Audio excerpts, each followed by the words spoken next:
విజయ నిర్మల గారి దర్శకత్వంలో వచ్చిన చిత్రాలేంటో ఈ వీడియోలో చూద్దాం. కవిత అనే మలయాళం చిత్రంతో దర్శకురాలిగా పరిచయం అయ్యారు విజయ నిర్మల గారు. ఈ చిత్రం 1973లో విడుదలైంది. తెలుగులో దర్శకత్వం వహించిన మొదటి చిత్రం మీనా. ఈ చిత్రం 1973లో విడుదలైంది. దేవదాసు 1974లో విడుదలైంది. 1976లో దేవుడే గెలిచాడు అనే చిత్రానికి దర్శకత్వం వహించారు విజయ నిర్మల గారు. 1976లో కవిత చిత్రం విడుదలైంది. 1977లో పంచాయతీ అనే చిత్రానికి దర్శకత్వం వహించారు విజయ నిర్మల గారు. రౌడీ రంగమ్మ 1978లో విడుదలైంది. మూడు పువ్వులు ఆరు కాయలు 1979లో విడుదలైంది. శంకుతీర్థం 1979లో విడుదలైంది. 1979లో హేమ హేమీలు చిత్రాన్ని దర్శకత్వం వహించారు విజయ నిర్మల గారు. రామ్ రాబర్ట్ రహీం 1980లో విడుదలైంది.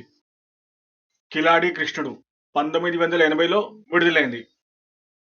సంఘం చెక్కిన శిల్పాలు 1980లో విడుదలైంది.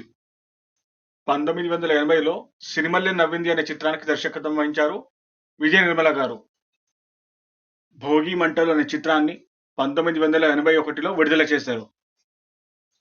అంతం కాదిది ఆరంభం ఈ చిత్రాన్ని 1981లో విడుదల చేశారు. 1982లో డాక్టర్ సినీ యాక్టర్ చిత్రం విడుదలైంది. 1983లో బెజవాడ బెబ్బులి అనే చిత్రం విడుదలైంది.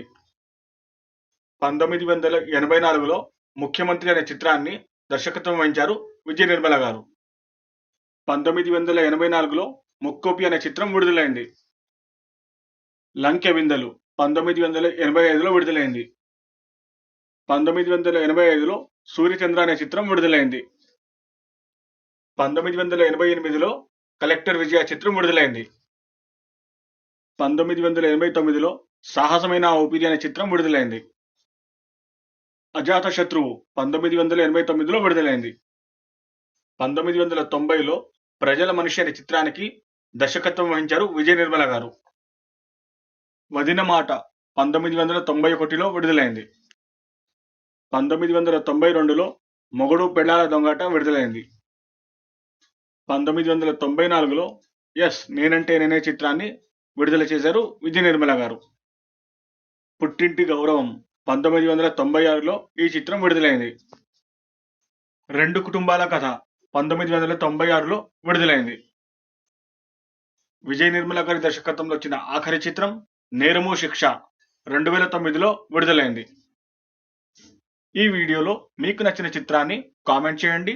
అలాగే మా ఛానల్ని లైక్ చేయండి, షేర్ చేయండి మరియు సబ్స్క్రైబ్ చేయండి.